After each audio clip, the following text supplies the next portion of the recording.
ये मूल ज्ञान किसी के पास नहीं है। कबीर साहब को जब तक हम भगवान नहीं मानेंगे, इतने हमारे ना तो कुछ शास्त्र समझ में आवे, ना हमारी भक्ति सुचारू है, क्योंकि मालिक को तो मालिक नहीं मान रहे हैं, और जो मालिक नहीं है उनको हम प्रभु मान रहे हैं। वो जितने मालिक है उतना लाभ तो वो दे सकते हैं, लेकिन इस काल से एक छुड़वाने वाला प्रभु वो स्वयं ही है, इसलिए वो कबीर परमेश्वर है। अब ये मूल ज्ञान किसी के पास नहीं है। कबीर साहब को जब तक हम भगवान नहीं मानेंगे, इतने हमारे ना तो कुछ शास्त्र समझ में आवे, ना हमारी भक्ति सुचारू है, क्योंकि मालिक को तो मालिक नहीं मान रहे हैं, और जो मालिक नहीं है उनको हम प्रभु मान रहे हैं।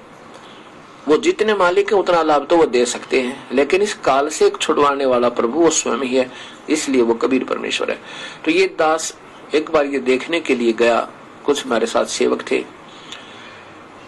तो हमने वहां जाकर देखा, वहां कबीर चौरा नाम का एक आश्रम बना हुआ है, और जहां पर कबीर साहब ने बैठकर उस समुद्र को रोका था, वहां पर एक चबूतरा यानी पत्थर नीचे रखा है, उसके ऊपर एक यादगार बना रखा है, गुम्बद सा बना रखा है कि ये ऐतिहासिक स्थल कोई बर्बाद ना कर दे, ये प्रमाण बना रहे, इसलिए उसके ऊपर एक गुम्बद सा बना देते हैं।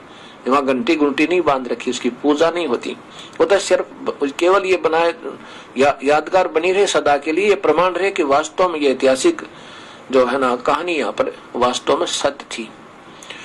और उसकी देखभाल के लिए एक व्यक्ति रखा जाता है, उसको महंत कहते हैं, वो रखवाले होते हैं उस ऐतिहासिक स्थलों के। अब वो नादान स्वयं महंत बन गया, पूजा करवाने लगे, अपने दंडवत कराने लगे, और फिर नाम देने लगे।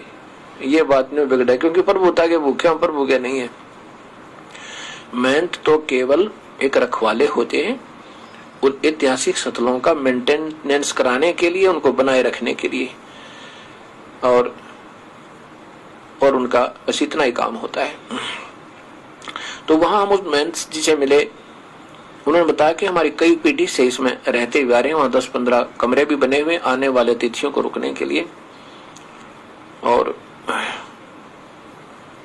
वहां उन्होंने एक दान पात्र रखा है, उसमें 10-5 रुपए डाल देते हैं। वो इसलिए पहले जो महंत होते थे बड़े नेक हुआ करते, प्रभु से डरने वाले होते थे। जो पूजा आ जाती केवल अपनी रोजी रोटी की रकम बाकी का मंदिर में लगा दे, उस आश्रम की मेंटेनेंस में लगा देते, या कितना अपना भंडारा कर देते थे। अब वर्तमान के जो लोग हो गए, अब नाम भी देने लगे और स्वयं महंत बनकर गुरु बन गए, नाम काय का ज्ञान उनको शास्त्र विरुद्ध साधना बताने लगे, क्योंकि शिष्यों का समूह चाहिए, और शिष्य होने पाछे परमानेंट वह इनकम हो जाती है। और वैसे तो कोई दार्शनिक आवे, कभी 10 रुपए चढ़ा जाए, कभी ना चढ़ावे। ये समस्या हल कर ली इन्होंने आप पे कि चेले शिष्य बन जाएंगे तो वो आए महीने या साल में 6 महीने में जरूर आया करेंगे, मेले धर दिए, उस तरह वो ड्रामा बना लिया अपनी रोजी रोटी को, मतलब और ज्यादा कर्म बिगाड़ने का। तो ऐसे वो परंपरागत उस महंत जी ने वहां बताया कि हमारी काफी पीढ़ियां पीछे से ऐसे आती रही हैं, और मैं अब वर्तमान में हूँ। वो काफी वृद्ध है, वहां पे 80-75 साल की आयु अवश्य होगी। उसने फिर बताया, वो जो दास ने पढ़ा था सुना था, जो का त्यों बताया कि ऐसी ही है। फिर हम उस मंदिर में गए, वहां देखा वहां कोई मूर्ति पूजा नहीं है। मूर्ति तो एक तरफ रखी हुआ तो कोई जा नहीं सकता, उससे 10 फुट दूर ही रहना पड़ता है। ऐसे वो बना रखा है, बैरियर सा बना रखा है, उसमें पाइप सी गाड़ के, और वहाँ कोई पूजा नहीं होती मूर्ति की। अब वहाँ वो पांडे झाड़ा लगाते हैं, पानी से चंदे बेकर और नू आ जाओ, लगवा लो, धर दो 10 रुपए। ये उनकी अपनी सोच होगी, लेकिन ये प्रारंभ नहीं था भक्ति का। तो हमने वहां पर पूछा उन पांडवों से कि यहाँ पर छुआछात क्यों नहीं होती। अन्य मंदिरों में तो कोई कुछ नहीं देता था पहले शूद्रों को, अन्य जाति वालों को। तो वो कहने लगे, पता ये प्रभु कृपा है, प्रभु कृपा है, प्रभु की कृपा यहाँ क्यों हुई, अन्य मंदिरों में क्यों नहीं हुई। फिर हमने पूछा कि सुना ये मंदिर पहले समुद्र ने कई बार तोड़ा था। वो कहने लगे, हाँ 1-2 बार तोड़ा था, सुना है हमने भी। फिर किसने रोका समुद्र को कि भगवान प्रभु की कृपा से रुक गया।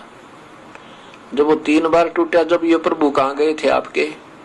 अब ये वो सच्चाई तो सामने आने नहीं देते, क्योंकि कबीर साहब को भगवान नहीं मानते। अरे जब तक मूल मालिक को मालिक नहीं मानेंगे, जब तक हम जड़ की सिंचाई नहीं करेंगे और जड़ को नीचे नहीं डालेंगे जमीन में, तब तक पौधा भक्ति रूपी हमारा सफल नहीं हो सकता। ये जगन्नाथ के मंदिर की स्थापना की सत्य कथा है।